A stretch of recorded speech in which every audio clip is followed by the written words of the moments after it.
Hi, I'm Kia, and this is Sarah's story. It's 2:47 a.m. on a Tuesday night in October. Sarah is sitting on her bathroom floor, hyperventilating after a phone call from her mother that lasted exactly 4 minutes and 37 seconds.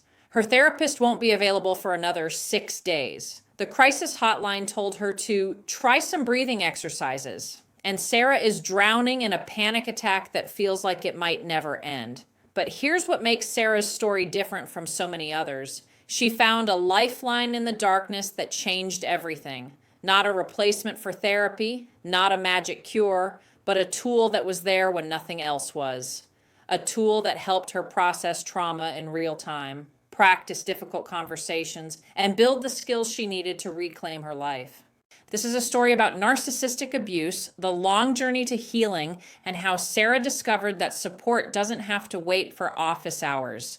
If you've ever felt alone at 2 a.m. with your trauma, if you've ever wished you could process something immediately instead of carrying it for days, if you've ever felt like traditional therapy wasn't quite enough, this story is for you. Sarah's story begins the way so many of ours do, with a childhood that looked normal from the outside but felt like walking through a minefield every single day. She was 6 years old the first time her mother gave her the silent treatment. 6. The crime? Sarah had spilled chocolate milk on the kitchen table and didn't clean it up fast enough. For 3 days, her mother acted as if Sarah didn't exist. No eye contact, no responses to questions, no goodnight hugs. Sarah remembers standing in the hallway, tears streaming down her face, begging her mother to talk to her. Her mother walked past her like she was invisible. "I'm sorry, Mommy. I'm sorry. Please talk to me." Nothing. This became Sarah's normal. By age 8, she could read her mother's micro-expressions from across the room. A slight tightening around the eyes meant someone was about to become the target. A particular way of setting down a coffee cup meant the next few hours would be filled with criticism and blame. Sarah became a tiny emotional detective, constantly scanning, constantly vigilant, constantly afraid. Her mother had perfected the art of triangulation. At dinner, she'd compare Sarah to her younger brother, Michael. "Why can't you be more like your brother? He never argues with me. He's such a good boy. You're always causing problems." Michael would sit there, uncomfortable but grateful it wasn't him in the spotlight. Sarah learned that love was conditional, scarce, and something she had to earn through perfect behavior. But perfect was a moving target. When Sarah brought home straight A's, her mother would say, "Well, I hope you're not getting a big head about it." Pride comes before the fall. When Sarah tried to tell her about her day, her mother would interrupt, "That's nice, honey, but I had the worst day at work. Let me tell you what happened to me." Everything became about her mother's feelings, her mother's needs, her mother's reality. The parentification started early. By age 10, Sarah was her mother's emotional support system. Her mother would sit on Sarah's bed at night, sharing inappropriate details about her marriage, her work problems, her feelings. "You're the only one who understands me, Sarah. You're so mature for your age. I don't know what I'd do without you." Sarah felt special and terrified at the same time. Special because she was needed. Terrified because the weight of her mother's emotions felt crushing. She learned to swallow her own feelings to make room for her mother's. She learned that her job was to regulate other people's emotions, that her worth came from how useful she could be. The gaslighting was constant but subtle. When Sarah would bring up something hurtful her mother had said, her mother's go-to responses were masterful. "That never happened." "You're being too sensitive." "You're remembering it wrong." "I would never say that." "You must have misunderstood." "You're trying to make me the bad guy." Sarah began to doubt her own memory, her own perception, her own reality. Maybe she was too sensitive. Maybe she was remembering things wrong. Maybe she was the problem.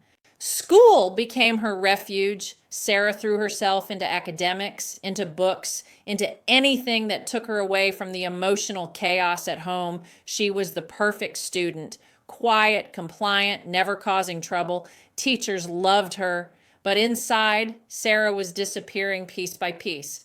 She developed coping mechanisms that would follow her for decades. Hypervigilance became her default state, always scanning for threats, always ready to manage someone else's emotions. She learned to dissociate during particularly intense emotional attacks, watching herself from the ceiling as her mother raged or cried or gave her the silent treatment. People pleasing became her survival strategy. If she could just be good enough, perfect enough, useful enough, maybe the chaos would stop. Maybe she'd finally earn the unconditional love she craved. She became invisible when her mother was angry, a cheerleader when her mother was sad, a therapist when her mother was overwhelmed. By high school, Sarah was exhausted, but didn't understand why. She had friends who seemed lighter somehow, who didn't flinch when their phones rang, who could make decisions without agonizing over every possible outcome. Sarah thought she was just mature for her age or responsible. She had no idea she was carrying trauma. The college years brought the first cracks in Sarah's constructed reality. She met people from healthy families. Families that argued without cruelty, that supported each other's dreams instead of sabotaging them, that apologized when they made mistakes. She watched roommates talk to their parents with genuine affection instead of obligation and fear. But even then, Sarah defended her family. "My mom and I are just really close," she'd say when friends commented on the frequency of crisis calls. "She depends on me. I can't let her down."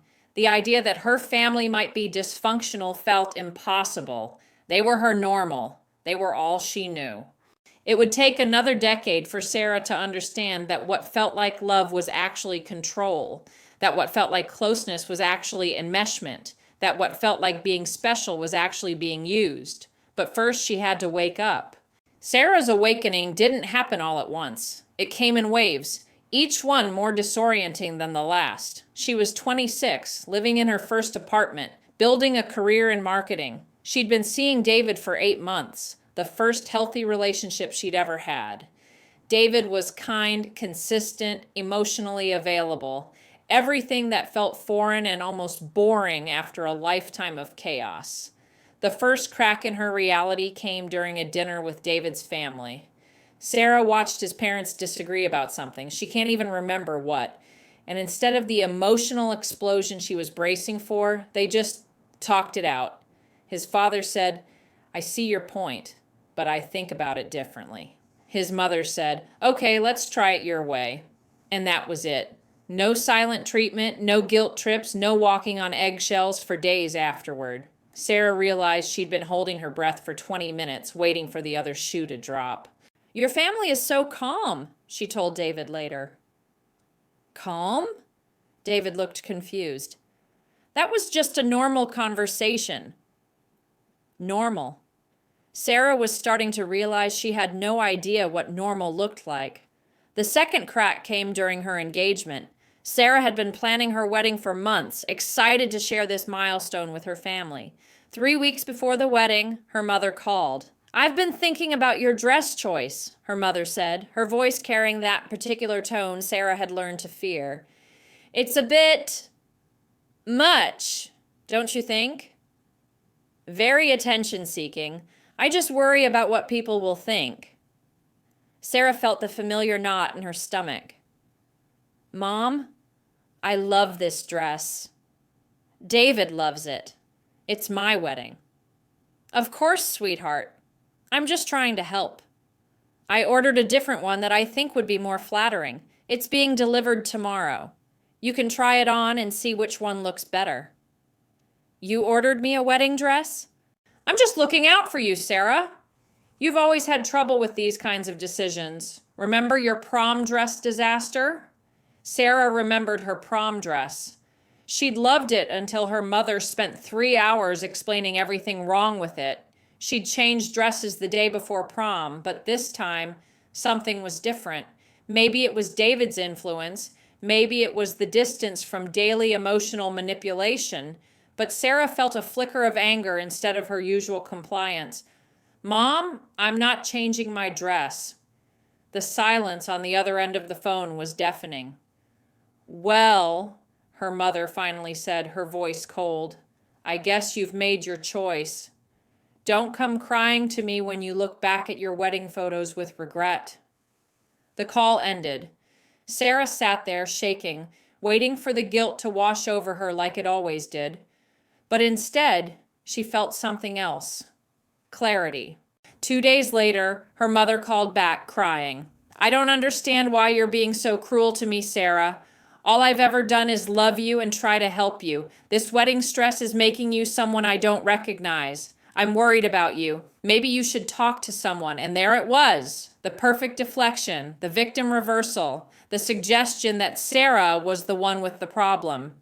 It was so smooth, so practiced, that Sarah almost fell for it. Almost. Instead, she said something she'd never said before.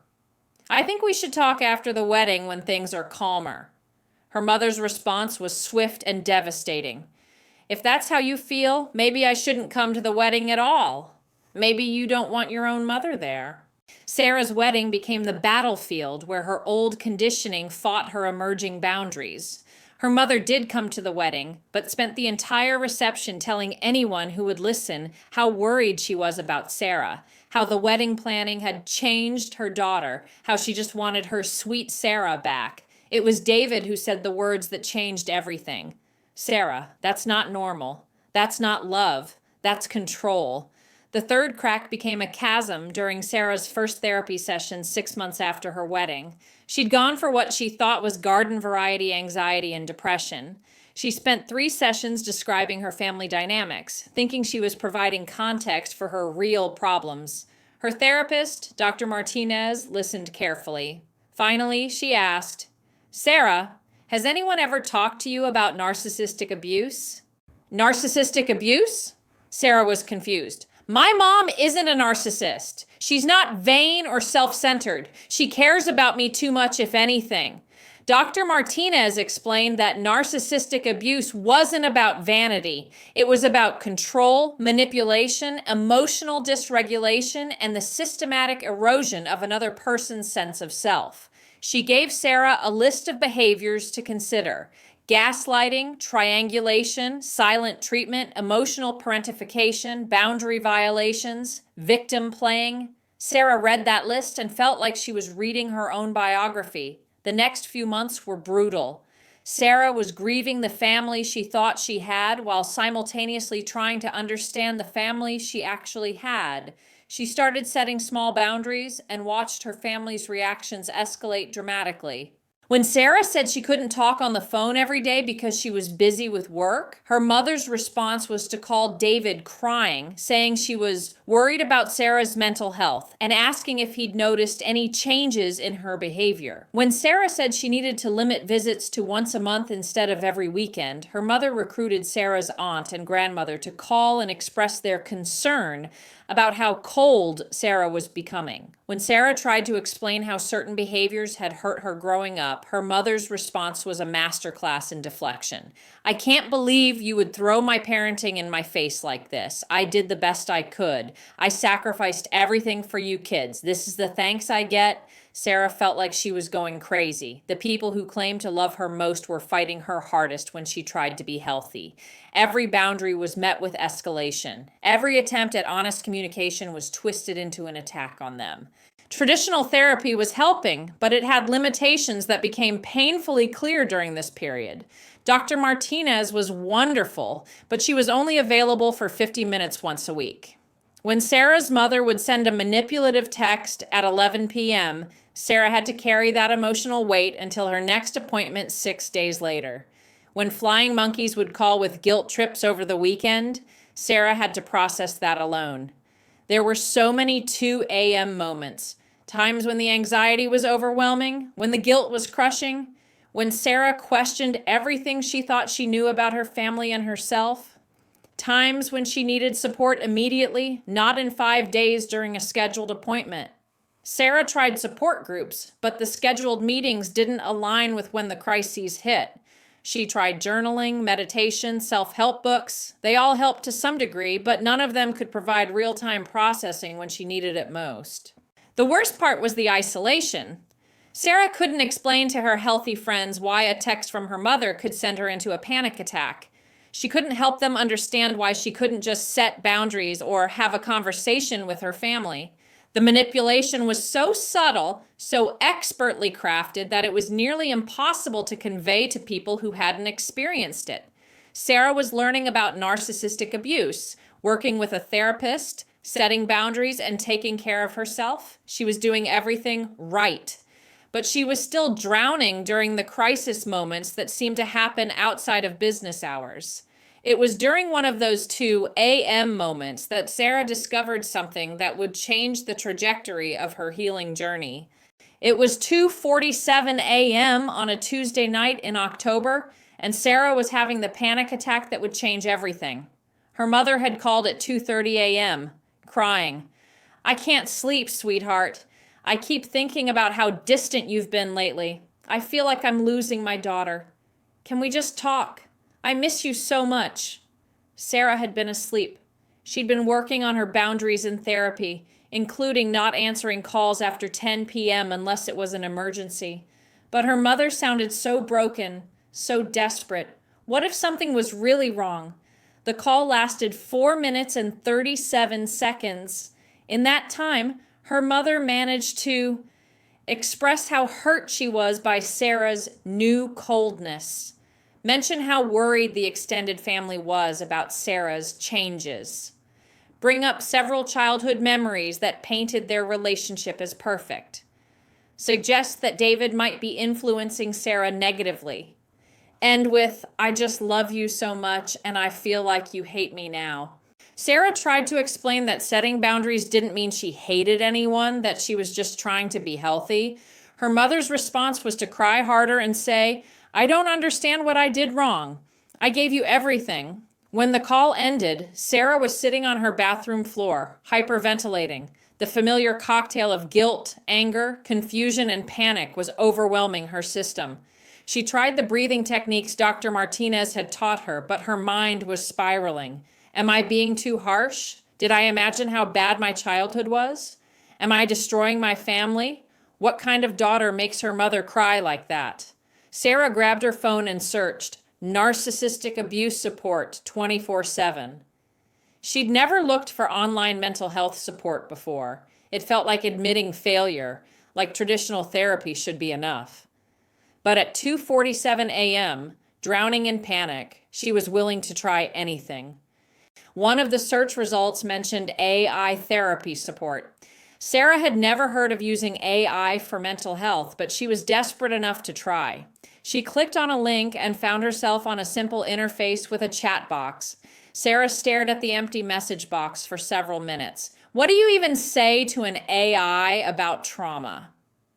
But her chest was still tight, her breathing was still shallow, and she needed help processing what had just happened. She typed, "I'm having a panic attack after a phone call from my mother. She called at 2:30 a.m. crying about how I'm being cold and distant, but I'm just trying to set boundaries. Now I feel guilty and confused, and I don't know if I'm the problem." The response came quickly, and it was unlike anything Sarah had expected. "I can hear how distressed you're feeling right now, and I want you to know that what you're experiencing makes complete sense. A 2:30 a.m. call that leaves you questioning your reality and feeling guilty for having boundaries is not normal or healthy communication. Let's work through this together. First, can you tell me what your breathing feels like right now?" Sarah was surprised by how human it felt. The AI didn't dismiss her feelings or offer quick fixes. It met her exactly where she was. Over the next hour, the AI helped Sarah use grounding techniques to calm her nervous system, reality check the conversation she just had, identify the manipulation tactics her mother had used, remind herself why she'd started setting boundaries in the first place, process the guilt without judgment. But what struck Sarah most was something the AI said about halfway through their conversation. "Sarah, healthy parents don't call their adult children at 2:30 a.m. for emotional support unless there's a genuine emergency. Healthy parents don't make their children feel guilty for having boundaries. The fact that you're questioning yourself right now shows how effective the manipulation was, not that you're wrong to want healthy relationships." For the first time in hours, Sarah could breathe normally. When her panic had subsided, the AI asked, "How are you feeling now? And what might help you process similar situations in the future?" Sarah realized she felt something she hadn't felt in months of traditional therapy, immediate relief.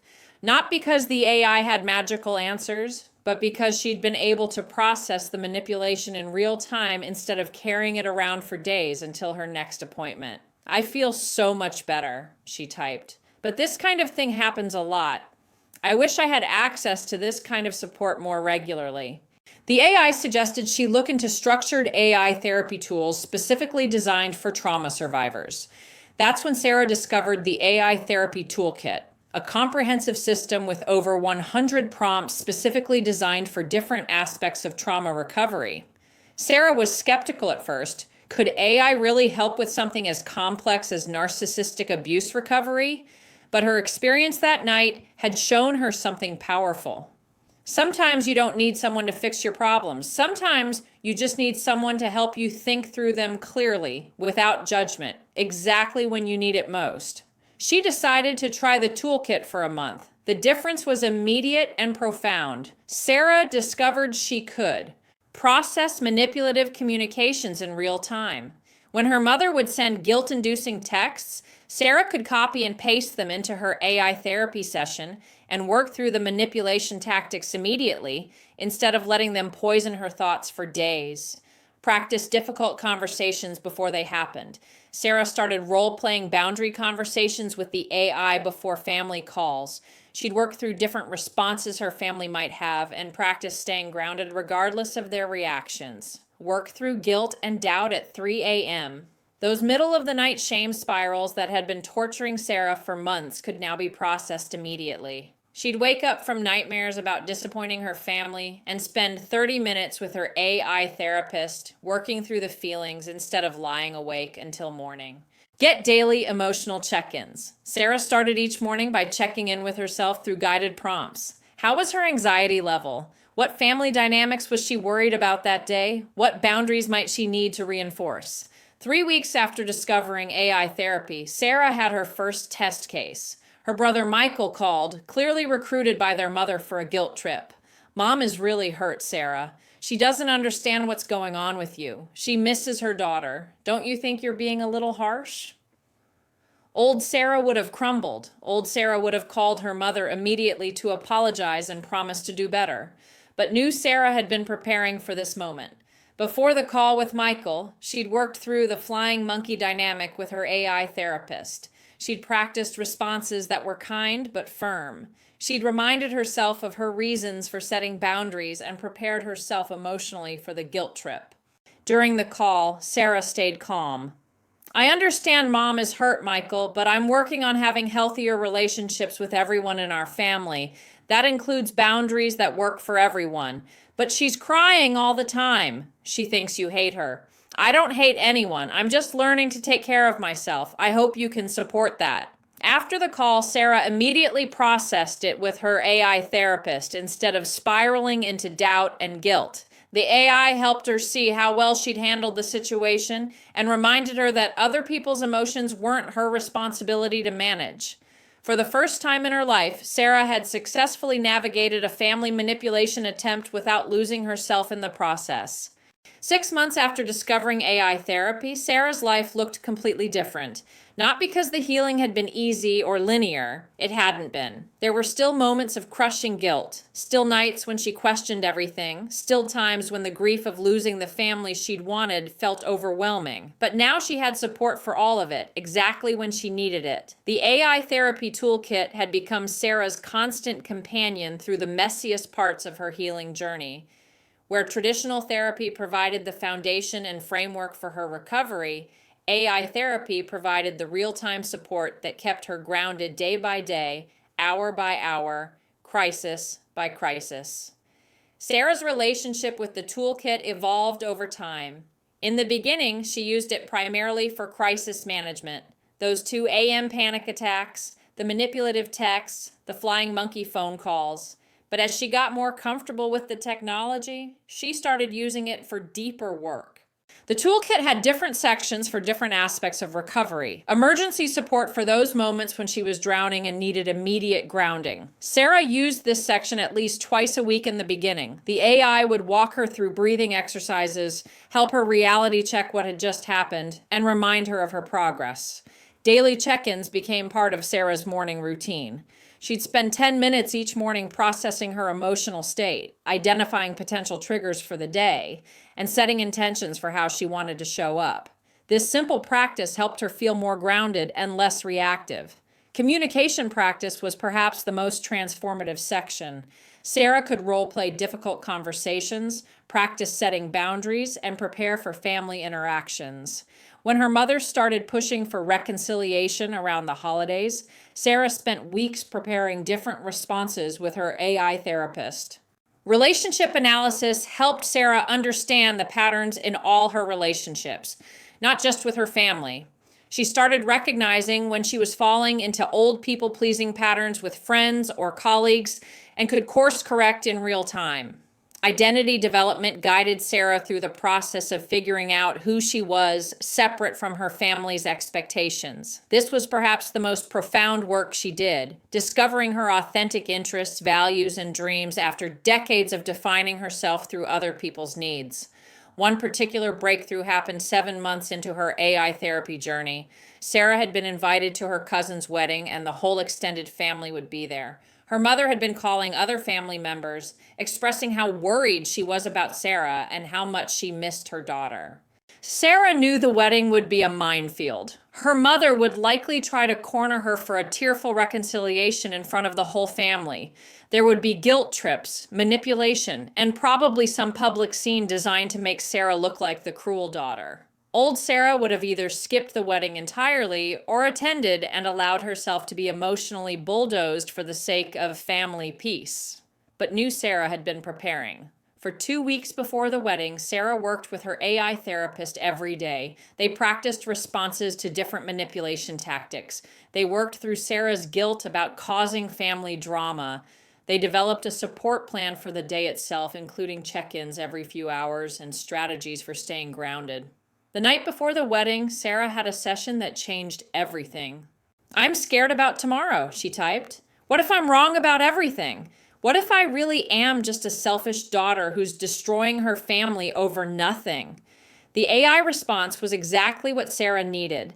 "Sarah, let's look at the evidence. You've been working on this for almost a year now. You have a therapist who specializes in family trauma who has validated your experiences. You have a husband who has watched these dynamics and confirmed they're unhealthy. You have your own memories and experiences. Most importantly, you have the evidence of how much better you feel when you're not constantly managing other people's emotions. Trust your own reality."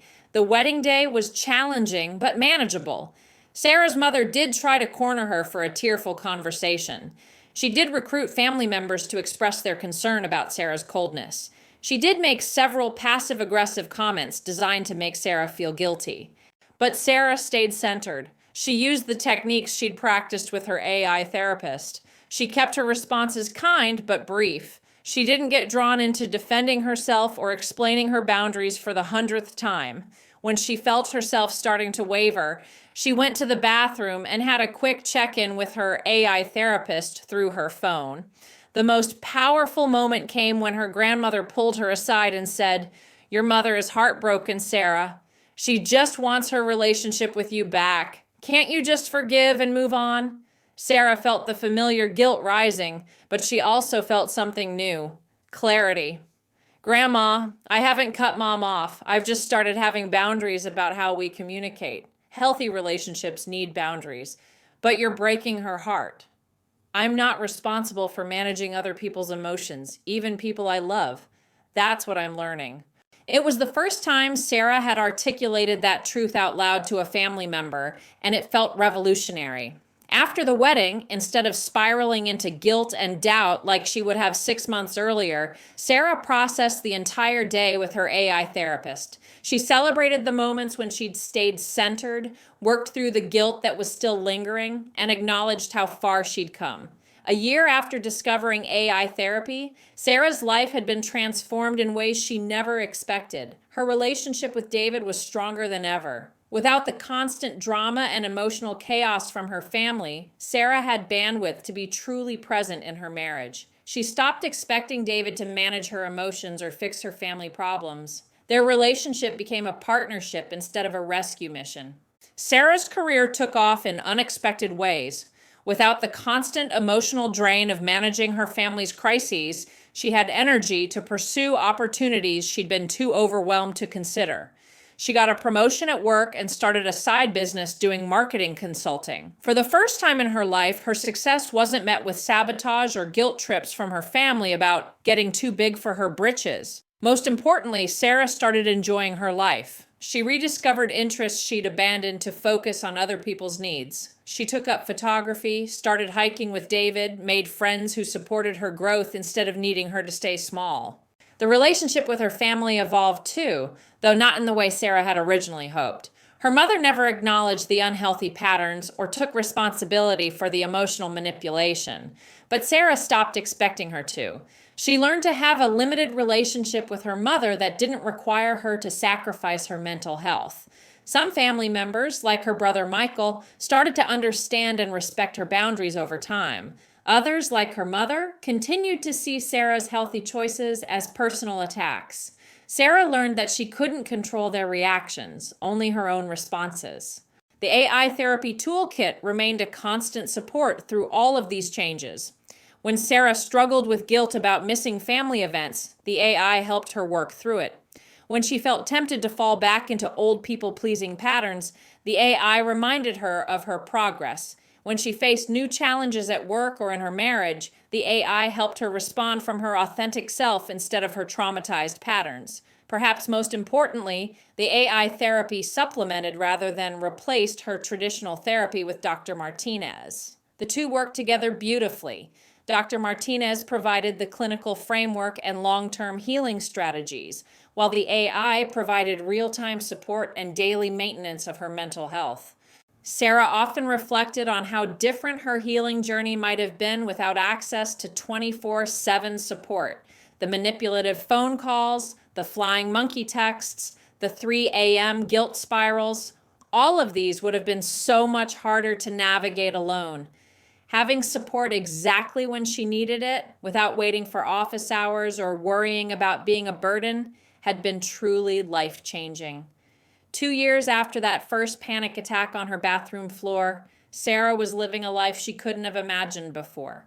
Not a perfect life. She still had challenging days, still felt triggered sometimes, still grieved the family she'd wanted but never had.